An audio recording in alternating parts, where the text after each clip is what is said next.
Hello, everyone. Today we have Dr. Symeon Rodger with us, who works with corporate teams and creates thriving environments inside of that. He will tell us a bit more about his particular way that he does that and the amazingness he creates. And then we'll go a bit into how he got into that world and where he's going from here. Of course, after that, any tips and tricks for entrepreneurs getting into this business. And then the fun new ad, he will ask me a question. Wait and see. Don't know what that'll be. I don't even know if he does, but we will get there. So, Dr. Symeon, take it away. Tell us a bit about you. Okay, thanks, Megan. It's a pleasure to be here. Well, I'm not quite sure where to start. I came to the conclusion several years ago that leadership was a real problem for society in general. It's a huge deficit we have at all levels.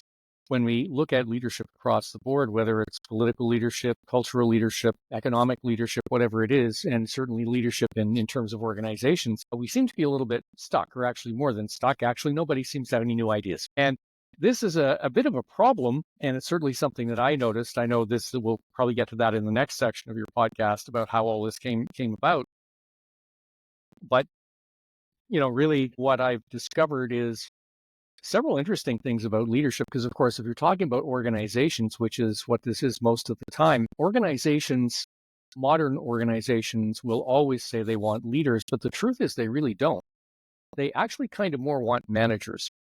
In other words, there's a huge difference between management and leadership, and I'm certainly not the first person to say it. Peter Drucker said it probably decades ago that we are, how did he put it, dreadfully overmanaged and dreadfully underled. And that's absolutely the case because, of course, management, is strictly speaking, is about existing processes. You manage existing processes, and the bias with management, of course, is you are always trying to keep things stable. Right? You want consistent process. You're addressing problems to bring, something goes out of whack, you bring it back to normal. Goes out of whack, you bring it back to what you see as normal. So anything that causes a disruption in terms of management is seen as a bad thing. And the problem, of course, for today is that we are in a very volatile economic time. We're in a time in history when technology has never evolved this quickly. And therefore, innovation is really the number one thing that every organization needs. No matter what you are, you need to innovate to stay relevant, to stay ahead of the curve. Even if you're a very process-driven organization, that's what you need to do. And so the problem then becomes, well, how do you innovate? Because innovation is innately disruptive. Now, leadership doesn't have a problem with disruption because leadership itself is innately disruptive. Because if you think about it, leadership implies going from point A to point B or point Z or point Z or whatever you want to call it, right? All along there, with leadership, you're always going from where you are now to where you want to be. Whereas management is inherently kind of trying to keep you where you are, even unconsciously. And so this is part of the problem with many of the leadership models that we have. In fact, our primary leadership model, or our primary, I should say, culture model, organizational culture model across the board is the old hierarchical command and control model, which actually came from the beginning of the Industrial Revolution. Yeah. This was when factories were first being invented. Yeah, 100%. And if you're not promoting that model, what's your model? What are you trying to create? Well, this is the thing. So instead of the industrial command and control model, which no longer works, but the first thing, though, to understand is why it no longer works. Now, it has no longer worked really well for probably comfortably the last half century. It's just taken us a while to notice. It worked. In fairness, it had its place in history. It worked well in a certain situation. That situation was where, if you think about it, think of the first industrial plants, first industrial factories, whether in England in the late 17 to mid 1800s or in the early United States and Canada, elsewhere in the Western world. And in those cases, factories were, of course, almost always urban. They're co-located with cities, but you don't have enough labor in the cities. So you're bringing in large amounts of population, typically from rural areas, which don't have the background to understand what they're being asked to do. And so the people on top, if you look at the pyramid, everybody above you in the pyramid knows more than you do, basically. And so that command and control model was there because you're bringing in people who know a lot less than you do, essentially. That's what it meant. And not only that, but what you were asking was fairly simple and fairly repetitive. You were not hiring experts in anything. You were making people proficient at usually one or two little things. And that worked for quite a while. But of course, we've kind of passed that. We're no longer in the industrial age. We're definitely far into the information age. And so this is really, as many people have said, this is the age of the knowledge worker. We're constantly hiring people who know a whole lot more than we do. And so the idea that the person above you is better informed than you are is actually completely wrong most of the time. There was a Dilbert cartoon that beautifully illustrated this in a kind of amusing way, where they're sitting around the table, and pointy-haired boss man says to everybody, repeating something he's heard because that's all he ever does without understanding it. He said, a good manager always hires people who are smarter than he is. And of course, he's talking to a bunch of engineers, and the engineers process this logically. And one of them says, by that logic, the CEO is the stupidest person in the whole place. We're all doomed, which is, obviously it's not meant to be taken literally, but it does show this real problem that, yeah, you're hiring people who know more than you do, but there's a reluctance actually to take their advice. Right. And there's this constant idea, it's a holdover from the command and control model, that because you're in a higher position in an artificial hierarchy, that you actually have better judgment, which over and over again just flops horribly. So it's learning, among other things, too, from an overall organizational point of view. It's learning to basically loosen up decentralized decision making, and also realize that a lot of your hiring and retention problems are self-generated, right? It could be because you're not listening to people, therefore you're telling them you want them to innovate, but you don't give them the space to innovate. You don't give them the authority to do those disruptive things. Here, innovate, but don't do anything I don't want you to do. Right. Well, how's that going to work? So, part of it's that, but with hiring and retention, a lot of it is you have an incentive structure that's a holdover from that old command and control model, which means that if you come in as a knowledge worker of any kind, you can go from here to here. But if you want a pay raise, if you want to do anything that is, if there's any sort of career path, it's probably through management. It's probably through forgetting about everything you're really passionate about and doing sort of general work that actually pretty much a third of the population could do quite fine. Right. And so it becomes, you're shooting yourself in your foot. You're incentivizing your expertise to leave positions of expertise. Then you're complaining you can't find more experts to hire. Well, gee, I wonder why that is. So all of these things are problems that people find, but on the level of an individual, when someone is saying, I'm in leadership, but I really need help. I don't know what's going on. I mean, I don't know what to do. It's realizing, first of all, you've never been trained as a leader. You probably should have been, but the education system doesn't do this. And thinking like a leader is a thought process that has absolutely nothing to do actually with supervising anybody. You can think like a leader and not supervise anybody, or the opposite can be true.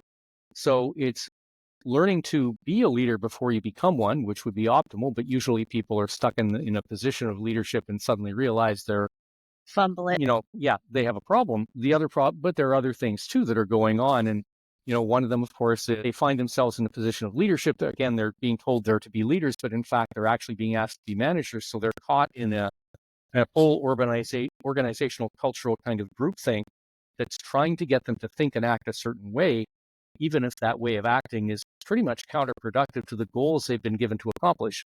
And so they feel stuck, right? They feel at odds. And sometimes, and not infrequently, they feel completely overwhelmed by a huge volume of work, most of which they shouldn't actually be doing. It's very often they don't have enough admin support, or they're being asked to compensate for business practices that are just horribly badly broken. Yes. And should have been simplified a long time ago. But as we know, with any organization with complex business processes, how are these built? Well, they're built over time, kind of one brick at a time. And the next brick that goes on may not match the intention or the vision of the person who put the previous brick in. And it's sort of going all over the place. And before you know it, it's a complete mess that's sucking everybody's time for no good reason. And a lot of it is that, or leaders are pulled into tasks, which strictly speaking are management tasks.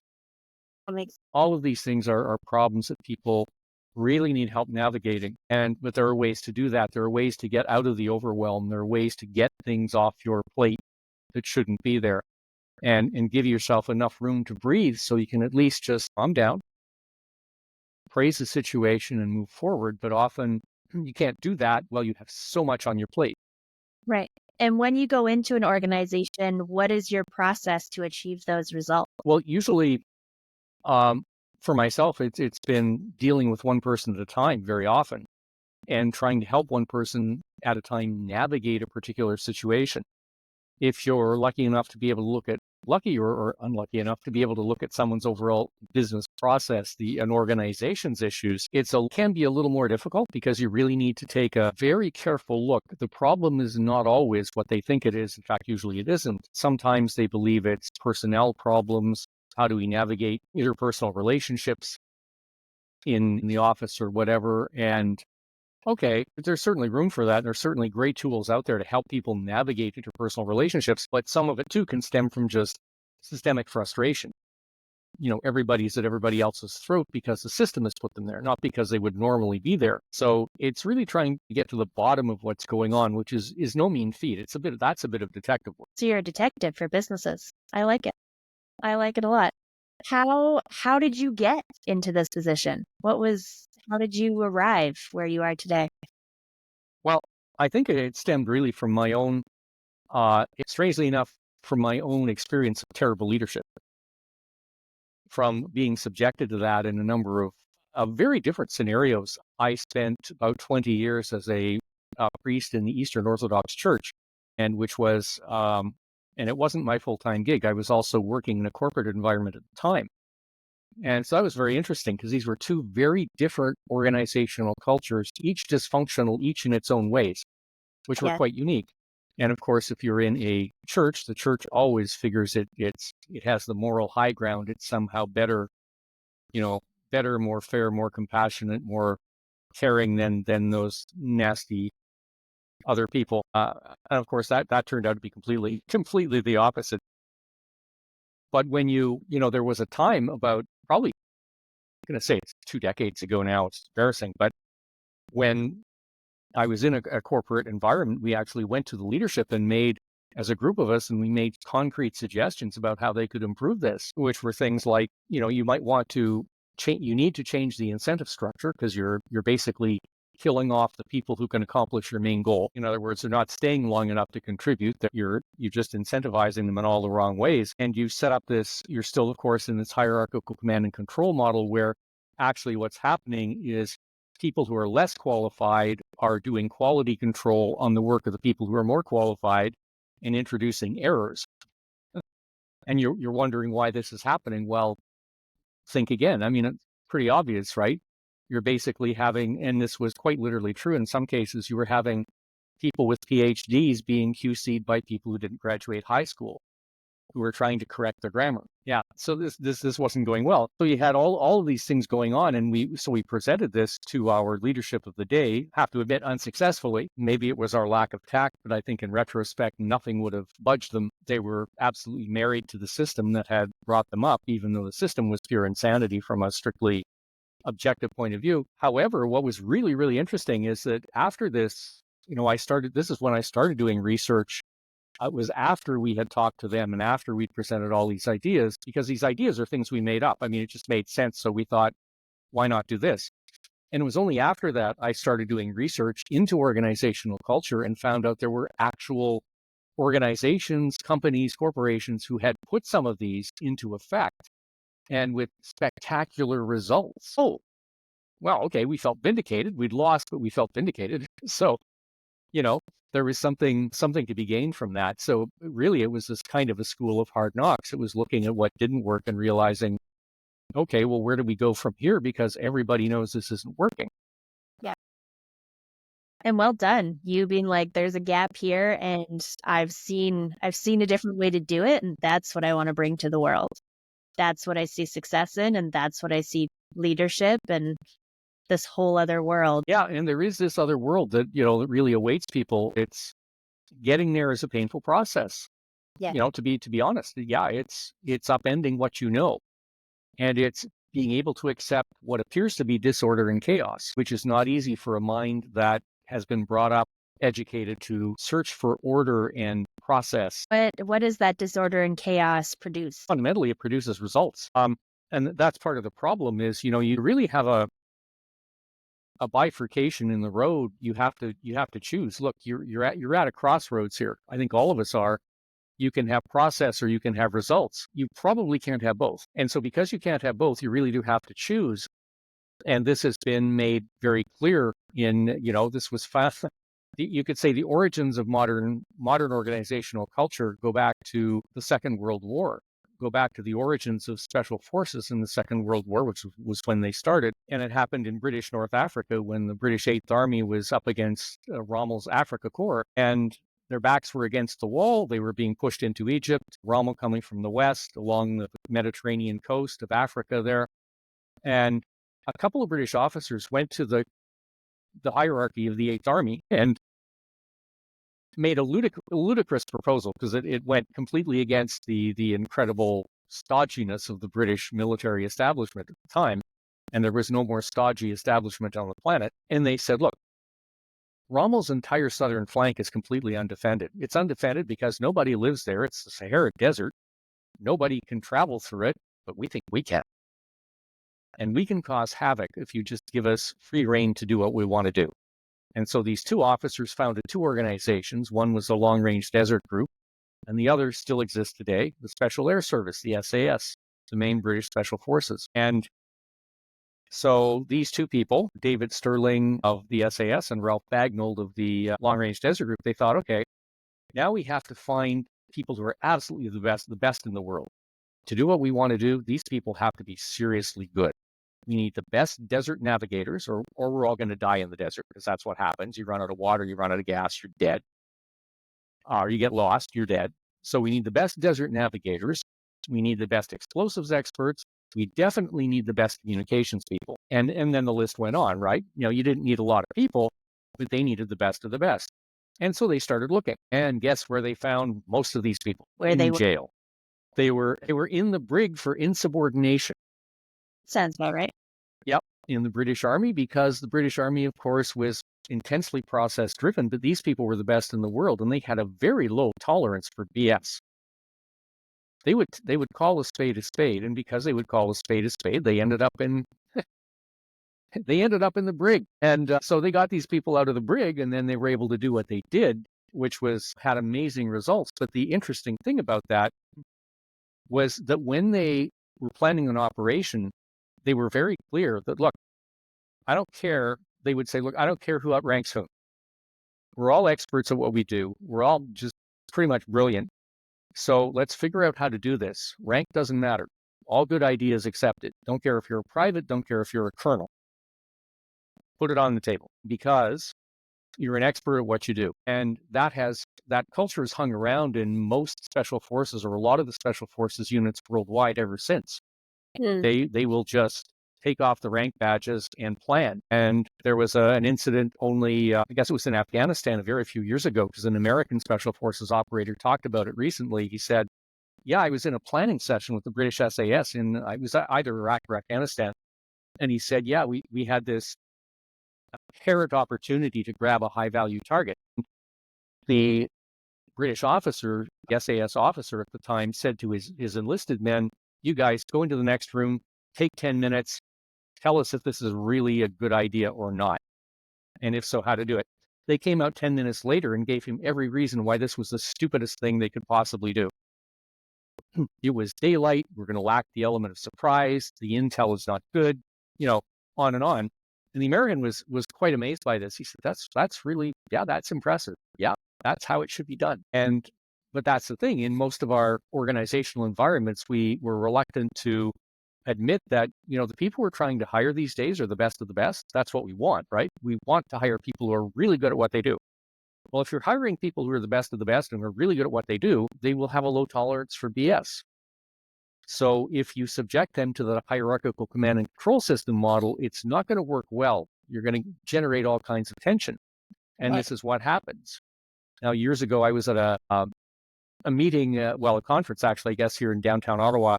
And there were people there from government, there were people there from private industry. And one guy from some government department, not sure which, stood up and said, our problem is we don't hire the best people. And somebody else, somewhere else in government, stood up and said, I totally disagree. We hire the best people, but then our problem is we try to put them in a little box, tell them exactly what to do, and give them absolutely no room to maneuver, no possibility of original thought. Yeah, precisely. That's exactly it. And it's interesting having come from cultures like that and experienced that and trying to the growth world. And I mean, that beautifully leads into the next question of growth world. Where are you growing from here into this amazing position? That's hard to say. What I really enjoy is helping people become leaders, learn self-leadership, because a lot of what I have done over the past 20 years, certainly in the online world, has been all aspects of mindset and peak performance. And so this is actually what peak performance leads to, is you want to be able to maximize your own, not only results in life, but fundamentally your enjoyment of life and your capabilities. Yes. So you want to be able to think like a leader, and it's a huge advantage to be able to do that. But again, it's not something the educational system ever teaches people, because, while there are many who would argue the educational system is not there to produce leaders, but is to produce the cogs in the machine. Correct or not, that's essentially what happens. That's exactly it. Okay. And people who you would love to work with are mainly organizations and big businesses and the ones that are doing the big change. So you can get all those juicy, amazing people who are the thinking people and pros at what they do to really, really push some boundaries in the world. Yeah, you always want people who are willing to push boundaries. I mean, certainly if you're dealing with an organization, if you're not willing to push boundaries, then why are you talking to me? Why are you talking to anybody? And that this is part of the problem. I know people will say, we need to go out and get advice. We need the latest in organizational culture. Well, you think you do, and you'll be happy to learn some catchphrases and put them on billboards for internal consumption, but it doesn't mean you're actually going to act on them. There's a huge difference, right? So people have the conceit that we're up to date, we're doing the latest thing. No, you're not. You're probably a trend or two behind, but beyond that, you're also not even doing that. Right. Trend or But two. some will. There are organizations that will. Southwest Airlines was famous back in the day for having employees who were so engaged, they would take the initiative and make things run properly. And they had every reason to invest their energy in the success of the company. So that's really what you're creating, is those people that are invested in the company, invested in success, invested in creating something that pushes boundaries and really grows and challenges, and people who are innovative thinkers. You're essentially bringing people back to being innovative thinkers and really celebrating that instead of throwing them in the brakes. Yeah. Well, hopefully. I mean, of course, organizations have to make this possible. Yes. And uh, sometimes an organization is in the wonderful position of being at the beginning of its journey of actually setting things up. Well, then you have all the flexibility in the world. On the other hand, you may have inherited a whole structure with people already in positions who already have a fixed mindset, and that can be very challenging. Mm. And a lot of fun if you're the detective of how to make it work. That's your fun. That's your fun, as long as you have, your Tylenol with you, you're good. There you go. And for people who are looking to get into this world, disrupting systems, creating ones that are around original thought and brilliant ideas, how would an entrepreneur get into this line of work? What's some wisdom? Well, I think the first thing is to, take stock of what it is you bring to the table. What do you bring to the table? What is there that you have that's original that you can contribute, or what is there in this that you're really passionate about? What makes a difference to you? Where do you want to make a difference? It's understanding a good deal of it's understanding you before it's understanding, anything else. And once you have what you want to contribute and how this can contribute, how this is different, how this is original, how this is maybe something that will benefit people. We could say, okay, there's nothing new under the sun, but often the way we state things, or the way we, put them out there is what's going to get someone's attention finally, and someone will say, oh yeah, that's